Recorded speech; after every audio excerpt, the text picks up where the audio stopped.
What would it look like?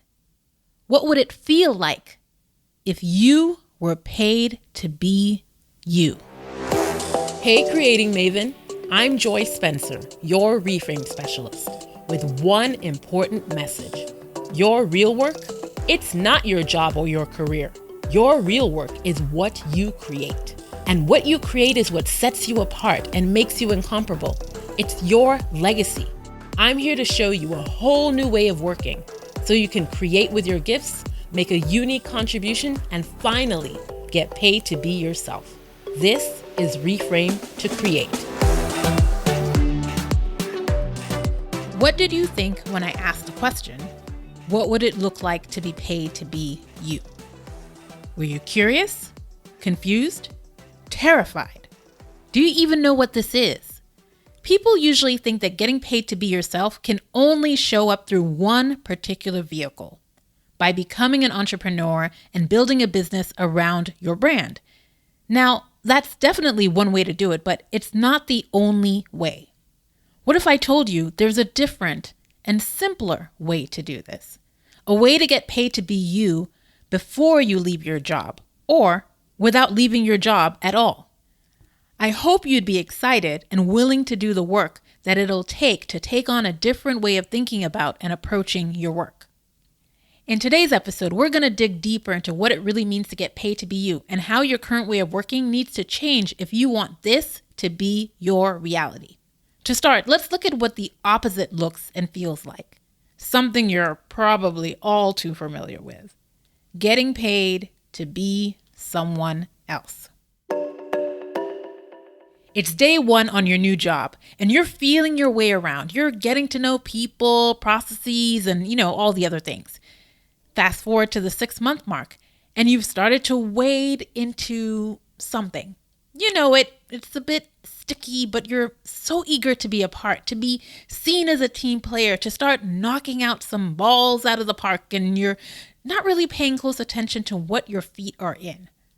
And by day 500, you're in real deep into a motley mix of some sort of goulash stew. You're doing this and that and whatnot and the other, and your role is almost unrecognizable. What is this thing exactly? Who knows? You're just out here being useful and getting things done, whatever it is that needs to be done.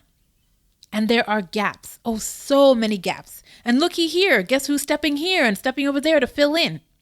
And before you know it, it's not just your role that's unrecognizable. You can't even recognize your own self. You're getting paid to be someone else. Now, unless you're an actor, being paid to be someone else is usually not what you're going for, and therefore not an enjoyable experience. And it usually leaves you feeling unexpressed, like there's something you want to say, but it's stuck in your throat. Like there's something you want to give, but there's no way for you to get it out of your hand. But why did this happen? How did you get here? I think it's just a habitual dance that we all get into with organizations. So this is how it usually starts. An organization will have a need, so they sit down in front of a blank sheet of paper and go to town crafting a job description based on that need. Then they remember another need, and another, and yet another. And they just keep throwing things out there on this ever-growing big wish list for this sparkly unicorn. They think, ooh, we need someone who can rub their tummy and pat their head at the same time. And ooh, if they could do this little breakdance thing over here, that would be even better. And do we need an accountant? And can they fly too? That would be preferred. It's such a bad habit. And we also have this bad habit as professionals because our response is we're trying to cover all bases and we're trying to fit into this. So we think about being a jack of all trades and think that that is the safest bet. We're afraid to take things off of our resume that we know made us successful before, but they're just things that we don't want to do anymore. But what you put on and what you put out there is what you're going to get invited back to do again and again, even if you're not that person anymore. We have this pick me energy, and we come off as thirsty in our resumes instead of singularly focused, powerful, and impactful. And we have to stop. You can't be paid to be yourself if you're not willing to show up as you and only you. But how do you do that? Well, you have to go beyond your skills. What do I mean by that? Well, first, let me give you my definition of skill so you know what I'm talking about. A skill is an expertise you acquire by learning. A skill is an expertise you acquire by learning. It's not something you're born with. It's not a talent or strength. It's an expertise you acquire by learning. And usually you have to do this through some sort of schooling. So maybe you went the academic road or vocational way to get to it. Maybe you got a degree or a certification to learn how to do it and be it, but it wasn't something you were born with. You had to get sort of certified and approved by an external agency or whoever in order to be accredited and perceived as being checkmark, someone who can do this thing. It's one of those things that the bosses are always scouring your resume to find. One day you don't have it, and the next day you're a scrum master, a licensed social professional, or a dental hygienist. Whatever you are, you had to acquire it. You weren't born with it. So by this definition, as you can already tell, there are many, many hundreds, perhaps thousands, maybe even millions of people out there who may have the same skills that you do. Maybe you're a doctor, but there are thousands of doctors, millions of doctors out there who also went to medical school like you. Some are better, some are worse, but all have doctoring skills that they got from medical school. Or maybe you're a lawyer. Again, thousands, hundreds, possibly millions of lawyers. Some are better, some are worse, but all with lawyering skills that they got from law school. And because there are so many people out there with your skills alone will not set you apart. Your skills alone won't help you get paid to be you. You have to do something different. And that different thing is to go beyond your skills. And there are a number of ways to do this. Today, I'm going to share 4.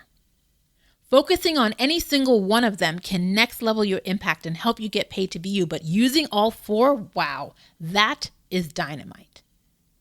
These 4 are 1, your story, 2, your strengths, 3, what you create, and 4, your superpowers. Let's dig into why investing in these 4 aspects of who you are is how you go beyond a focus on your skills and the key to getting paid to be yourself. First, let's talk about your story. In episode 36, my guest Rain Bennett hit the nail on the head when he said, there are plenty of people that have your skills, but nobody has your story. I want you to let this sink in because your story is something that because it's so close to you, it's likely something you take for granted because it's yours and you know it. So you don't think it's special. You don't think it's interesting or worth telling. You don't think anyone else will care about it. But you're wrong. If your skills are the bones that set the structure of your work narrative, then your personal stories, and also the other 3 aspects I'm describing in this episode, your personal stories, they make up your flesh. In a noisy world, and the world of work is very, very noisy these days, your story is what can cut through the clutter and make you stand apart. In Unleash the Power of Storytelling, Win Hearts, Change Minds, Get Results by, and I'm going to say his name wrong, Rob Beisenbach, your personal story is a powerful tool to help you differentiate yourself, have influence, and make connections. Your story is how you can share a unique perspective based on your own experiences, and it can help you to become unforgettable. As Rain and I discussed in episode 36, you have many stories. So which one do you focus on first when trying to set yourself apart and get paid to be yourself? Well, I think that should be your why story. This is any story that shows us why what you do is important to you. It shows us why you're a true believer in whatever it is that you believe. This is the story that reveals your mission. And if you listen to episode 32 with Samuel Sarafel, you know just how important it is to lead with your mission first when it comes to work. Being mission-led and not job-led. Of course, you have other stories, but this is the most important one to get locked into first. In episode 36, The Secret to Unlocking Your Inner Storyteller with Rain Bennett, we learned that a story is simply a series of events that happened that resulted in a transformation. So the way to create your why story from this understanding is to ask yourself, when was a time before I explicitly thought or believed the way that I do now? What happened? What changed? Where am I now? For example, if I were to share my why story and why I do what I do with you, I'd have to think back to when I quit my last nonprofit job. I've shared this with you before, but what happened was I thought that part of work and adulting was being dissatisfied in work because that's just what I was in and what, friends and other colleagues just sort of accepted. It was just adulting. It was part of life. And it wasn't working for me, but it was something that I accepted as my status quo. Then there was a day where I was doing this like any other day and it became unbearable. And I asked myself, what if I end up doing this for another 10 years? How will I feel? And a wave of sheer terror came over me. And I knew I just couldn't do it. So I asked a different question. And that question was, what would it be like to be paid to be me? And a lightness and a rightness of what I felt just thinking about that question was enough to lead me to quit and go on a journey to do just that. The feeling that I got from that sense of possibility was enough to make me shift my perspective and make different moves. So many years later, I'm putting the most pivotal lesson that I learned in that experience to use, and I'm using that to help other professionals get paid to be themselves and leave a legacy through the things that they create, because that was the transformation, the lesson that I learned about how to work differently. So that would be my why story of going back to that moment, to those experiences, to that moment in the office where I was asking those questions and had that click, and all the things that were the events that led up to that and surrounded that. Now, when it comes to skills, by profession, I'm a coach, and there are hundreds, thousands of qualified coaches who are out there who have been to coaching school just as I have, but none of them have my exact story. And it's my story that has opened up specific doors for me in work and has helped me to attract certain clients, because people are attracted to and resonate with the story in ways that feel familiar to them. Perhaps you yourself are attracted to Reframe to Create, not because I'm a coach, because you've probably interacted with a lot of different coaches, but because of my story and the stories that I share. So if it works to bring you here, imagine how it can work for you as well in your life and in your work if you tap into it and if you use it. Don't underestimate the power of your story. It can and it will open doors for you. The second way you need to go beyond your skills and get paid to be you is by knowing and leveraging your strengths. This is different from your skills and different from your superpowers that I'll talk about later. First, let's define what strengths are and what they aren't. According to Marcus Buckingham, author of Love and Work and Go Put Your Strengths to Work, a true and better definition of a strength is an activity that makes you feel strong. And a weakness is an activity that makes you feel weak. Simple. If after you've done it, whatever the activity is, if after you've done it you feel strong and energized, it's one of your strengths. But if you feel weak and depleted, it's one of your weaknesses, even if you're good at it. If it drains you and leaves you feeling weak, that's a weakness. So you see, just because you're good at something doesn't make it one of your strengths. You know this is true. How many times have you said, I hate doing this thing? And the response of a friend or a colleague or even a boss is, but you're so good at it. We all rely on you to do this thing. Maybe you're the one who said this to someone else. And it can feel like such a jarring disconnect, like somehow pieces that you're told should go together just don't fit. According to Marcus, that's because it's really a weakness, no matter how competent at it you are, no matter how skilled you are. And this feeling of being drained or weak afterwards is not about feeling physically tired or exhausted. It's deeper than that. It's more like a deep tiredness in your soul. Because in contrast, you can do something that drains you physically, but you sleep so well. And when you wake up, you're rejuvenated and you're not only ready, but excited to do it again. That is a sign of a strength. Now, Marcus says that you also got to be good at this thing before it can be a strength. Like, you can't just love it. There is a critical and central place for competence here, because if that thing leaves you feeling strong, but you objectively suck at it, it's not a strength. It's a hobby. Keep it that way. According to Buckingham, there are 4 clear signs of a strength. 1, success. This means you're really good at the activity you're doing, like objectively good, like other people nod their head and say, yeah, you're good, amazing, even exceptional at this. 2, instincts. These are activities you instinctively look forward to. You're drawn to them internally, and nobody has to force or cajole you towards it. 3, growth. You grow more in this area when you focus on this activity and you enter a state of flow. Time just flies by and you don't know where it went. Over time, when you focus on this activity, you even see exponential growth. And 4, needs. You feel fulfilled doing this activity, even if it makes you tired. You're filled up from doing it. These 4 signs being present when you're engaged in an activity show that you're dealing with a strength. So why is it so important to know and invest in your strengths? Because your strengths are the area you're likely to grow the most, not your area of weakness, which you may be tempted to focus on to grow, but your strengths are where you'll see the most growth if you invest in them more deeply. They'll give you more bang for your buck. So how can you discover your strengths? 1, observe. Take out a pen and paper and list the activities you did over the past week and ask yourself about each one.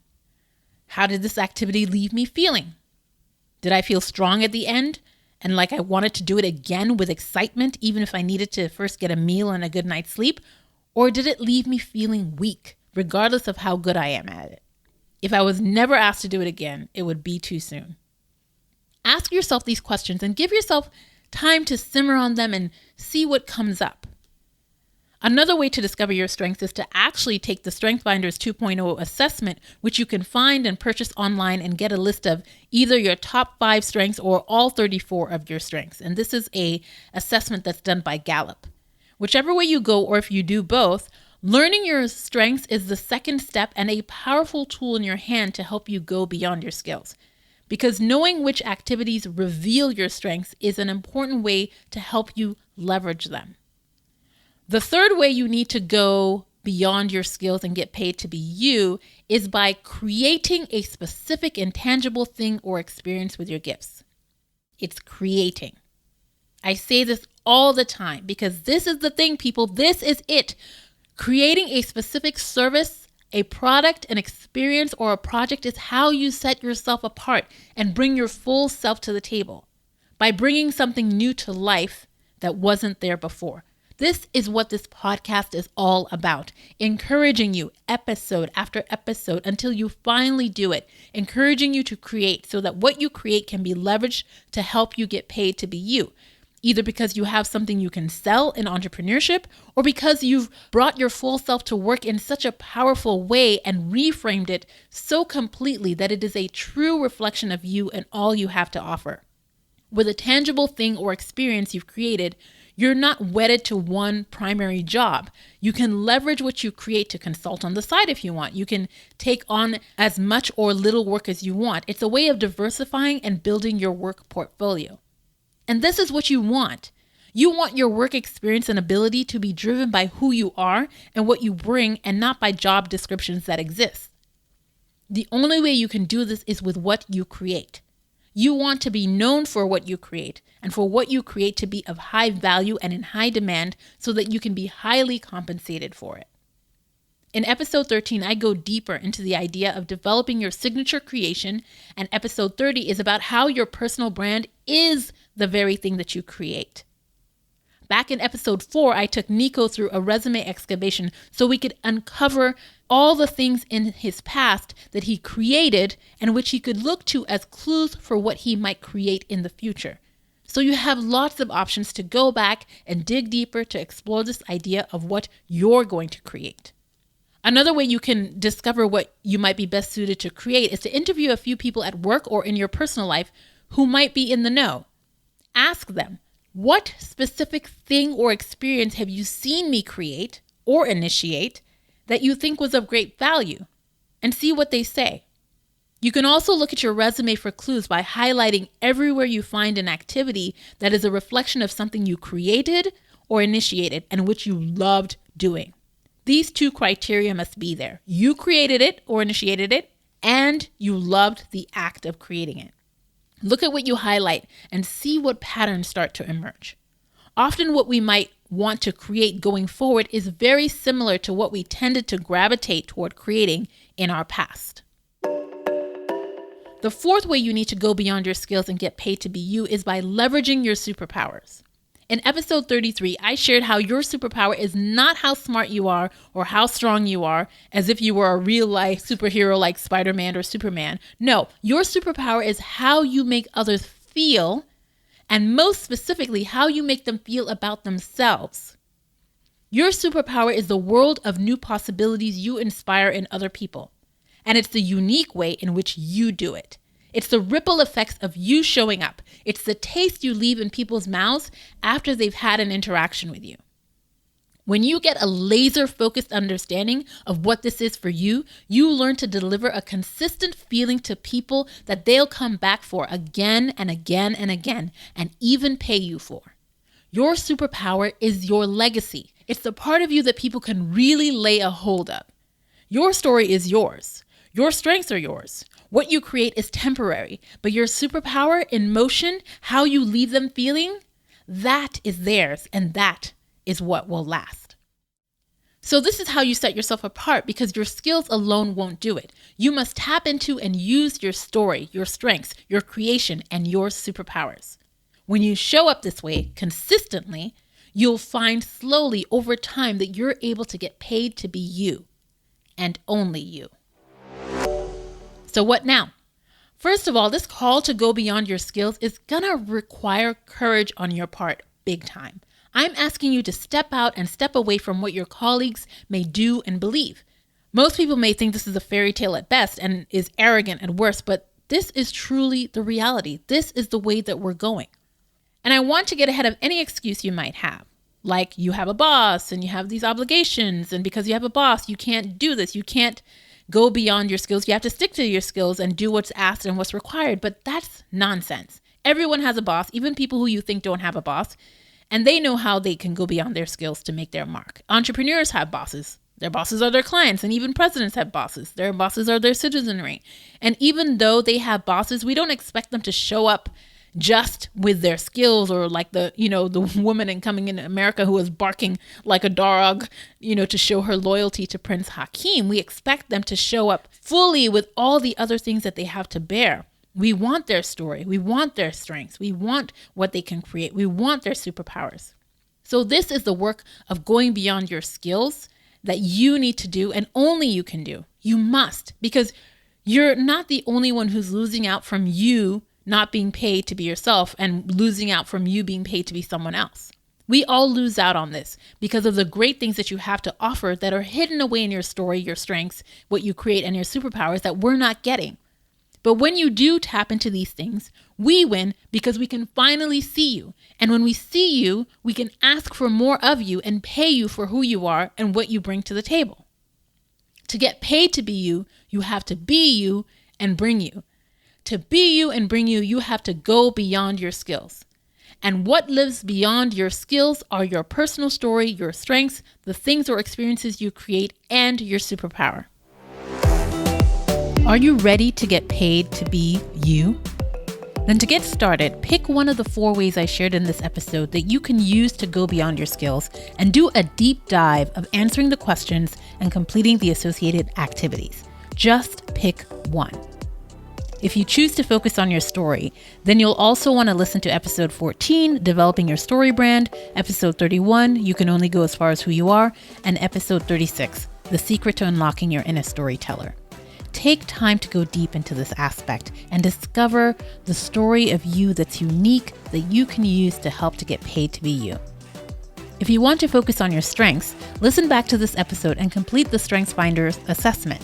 Look for ways that you're seeing these strengths show up for yourself today and lean further into them wherever you can find them.